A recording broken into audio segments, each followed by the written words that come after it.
Yeah. Well, first of all, we can, and I'm going to give you in a few minutes some examples of where we have done that. So don't be so quick to accept the premise. Uh, Mearsheimer is a very smart man and has much to teach us, uh, and especially in that field of international relations, where most of it is really uh, poor journalism. That's about it. He brings a much more refreshing, serious, analytical mind to it all. Um, Let me take an example from the United States.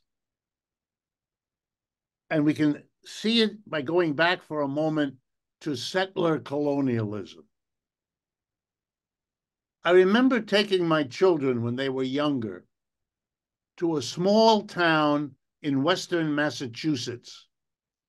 The name of the town, Old Deerfield. And in the town of Old Deerfield, they've done something very interesting. They've reconstructed the way houses looked in the colonial time, the early time, before the United States was a country, before we were independent, when we were an early new colony of Great Britain. Okay? And if you walk through the town, very interesting the way the houses inside and outside, historians and archaeologists have reconstructed an old colonial village, a tourist attraction. So it's interesting, it's different, and I thought it might interest my children, which it did. But there was also something horrifying because there are little signs in front, I believe, of each house. There's a little sign about what happened here in 1742 or whatever the year was. And the sign read like this: on the 18th of July, in the evening, the savages came and slaughtered 2 women and 4 children and a goat. The next house. Here, there was a hanging of savages that were caught stealing cows or horses. Next house. The savage, and I remember explaining to my children something that's very bizarre. The Europeans come 3,000 miles across the water from where they were born, from where they grew up in Europe, come 3,000 miles and enter the territory in which local people have been living for thousands of years, take their land, kill many of them, but they are the savages. Everything that happened in colonial New England was contextualized by the danger to the community posed by the evil other. Evil others have been part of American life from the beginning. You had to make savages of these people, because if you didn't make them savages, what would they be? And the answer is victims. Victims of, they didn't come to Europe. Europeans came to them. They didn't take the land from the Europeans. The Europeans took the land from them. The Israelis have this problem. The Palestinians didn't go to Europe. The European Jews mostly came to that part of the world. And they had more money and they had more connections, blah, blah, blah. And so you have a problem here. For the Jew, again, I just want to make the parallel. For the Jews in Israel, how are they going to look at the Palestinians? They could, the way the Palestinians do, they could say, look how poor their income is. Look how bad their diet is. Look how early in life they die. Look at how ill they are. Look at how poor their homes are. Then they become maybe victims. But who would they be victims of? Israeli Jews. So it's impossible. You can't live with this. So they become savages. They're the ones, you're not threatening them, they are threatening you. And everything you're doing is defense. Everything the Israeli army does is identified by the letters IDF, the Israeli Defense. They are defending. They went crazy after October 7th because Hamas attacked them. They actually were victimized, just a few of them, 1,200, terrible. But there was, for that moment, the real, and it touched a nerve in these people. They feel victimized, even if they weren't hurt when those Hamas people attacked on the 7th, even if they weren't there, even if their family wasn't there. They felt the anger and bitterness of the Palestinian population, now expressed by Hamas, and we must and we have the right to defend ourselves, and we will destroy those who want to destroy us. Hamas is a very good target for them because Hamas actually has a position of getting rid of Israel. Just like there were some indigenous people in colonial New England who hated these Europeans. Given what the Europeans did, how could it be otherwise? And look at it too. In Ukraine, those people are dealing with the Russians as evil, dangerous, outside, savage threats. That's it. Otherwise, they would have to take seriously what the Russians are saying, which is, you attack the Russian-speaking people in the eastern part of Ukraine, and we're not going to let you do it, and we're not going to let you get NATO equipment and bombs and make it all. We're not going to let you do that. We're not. And it's a defense idea. And the Ukrainians do not want to understand themselves as having been maneuvered into a project of NATO. Again, that they don't want that. They want the Russians to be bad.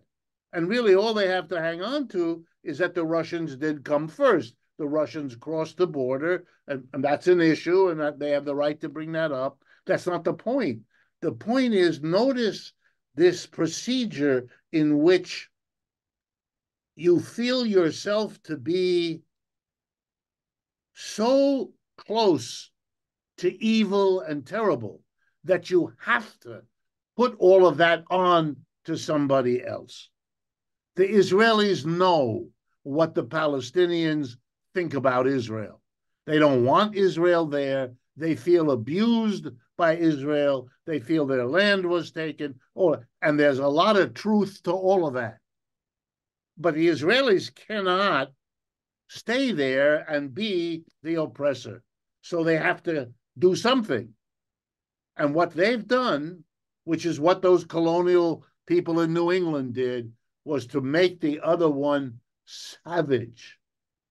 It's a little bit like, for the United States, we always needed an enemy. When we didn't have the native people to be the savages that we're in danger of, we fought a war against the colonial master, King George III, who dictated, we didn't want that, 1776, again in 1812. The British Empire, thinking itself the empire upon which the sun never sets, thought they could easily squash their own British people who had become a settler colony in North America. They made a terrible mistake. They lost the war in 1776, and they lost the war in 1812. But now, to show you, after that war was lost, the British slowly, with lots of disagreement, came to a recognition. You cannot beat the United States into submission. You better work out a way that Britain can grow and develop and that the United States can grow and develop. And they did that. That was achieved. No more wars between the United States and Britain ever again. The last one, 1812. That's 200 years of no war between them, even though they had wars between them before. And during that period, the bulk of the 19th century and into the 20th century, both Britain and the United States grew, prospered, and developed. The United States grew, prospered, and developed more, faster. So in the end, the British colonial government and the little colony reversed their situation. And the little colony became the dominant economic empire, and Britain became a small, cold, wet island off the mainland of Europe, which is what it is now. So they went through an enormous, difficult role reversal, but they did not fight a war. They did not destroy each other in endless combat. So yeah, you can come to another solution. Whether the Chinese mean it or not, I don't know. I'm no expert on China, and I'm not pretending or have any interest in pretending that their motives aren't complicated and so forth. But I don't see them running around the world fighting wars. They're not provoking wars. The United States is provoking war in Taiwan. You can see Taiwan from China. You can't see it from the United States. What in the world is going on?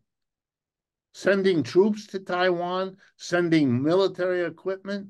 What are you doing? Again? Again? The United States must have believed in the days when Henry Kissinger and Richard Nixon opened up China and brought them into the WTO, that they could control how China developed. They couldn't, because colonialism is over. It's not coming back. It's done. But they didn't understand it. So China, with a goal of developing quickly, made some experiments. They tried the Soviet system. Government owned and operated the enterprise. They tried let's call it the Scandinavian system. Lots of government regulation, but basically private enterprise, private capitalism. And all that the Chinese did with their experiments, very practical, is they came up with a hybrid, an economy that is half public, owned and operated by the Chinese government, and half private capitalist enterprises, some Chinese, some Japanese, American, European, 50-50. Nobody's done that before. Russia was overwhelmingly, Soviet Union was overwhelmingly government-owned and operated. Britain and England, overwhelmingly private. And then mixtures before. But the Chinese are the first really big company to really kind of 50-50 and control the whole thing by a powerful government run by an even more powerful Communist Party. Okay, there are problems with this. There are injustices that are wrapped up. One can make all kinds of criticism, and I believe in social criticism, and it doesn't stop at China's door. But that's no excuse not to see what China has done. It has taken the largest population on the earth and pulled them out of poverty in one generation. No one has ever done that before. It took centuries to do that in Western Europe, North America, and Japan. Now, we have much to learn from that.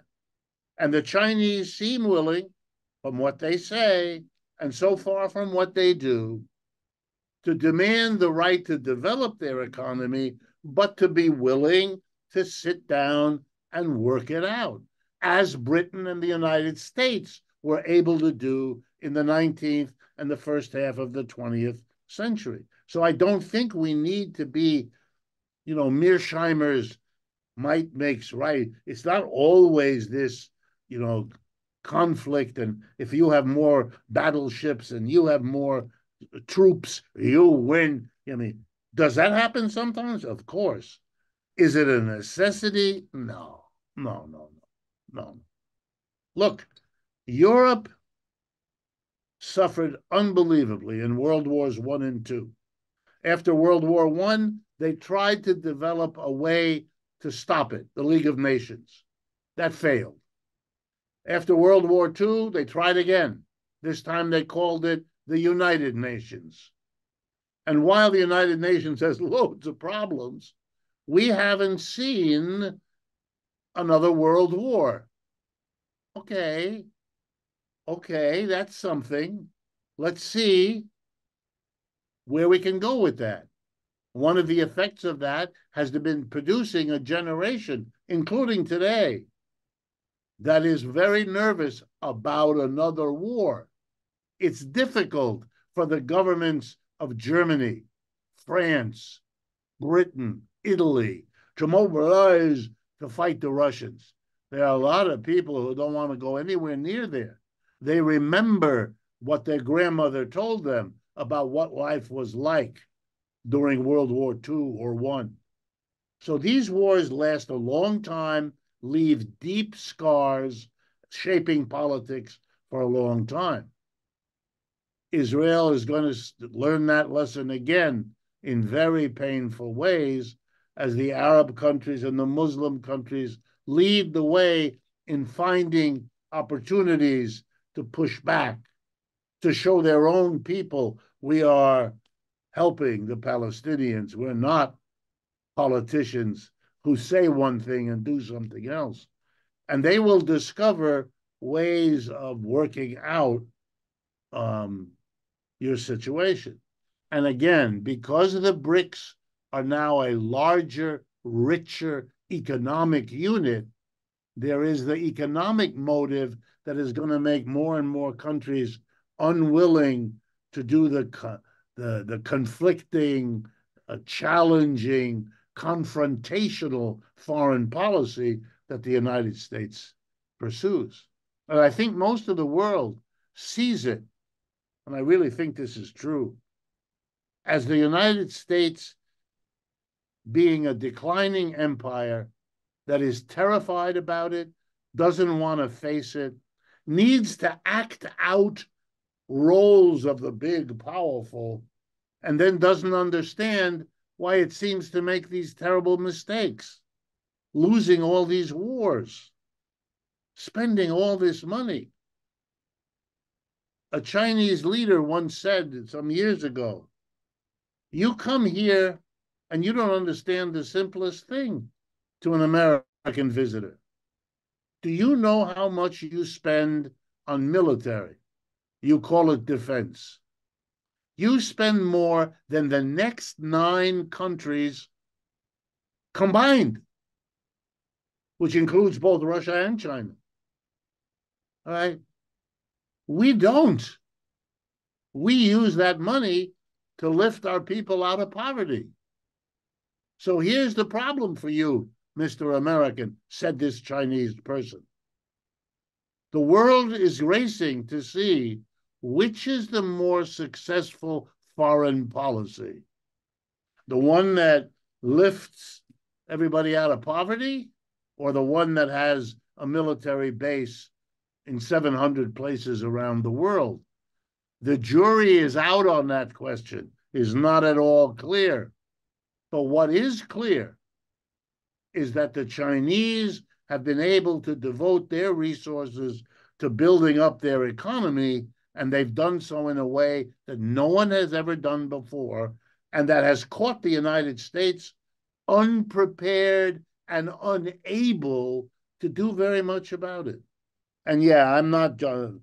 Mearsheimer's need. And as I say, I respect him. I've learned from him. This is not at all a critique. But his need to see it as a dead end, that there is no solution, I believe he likes to use the term a frozen war, and that somehow Ukraine will end up being a frozen war with a frozen Russian army confronting a frozen NATO army. They can't move forward. They're frozen, And then he seems to think this will last forever. I don't believe that people on either side would tolerate this.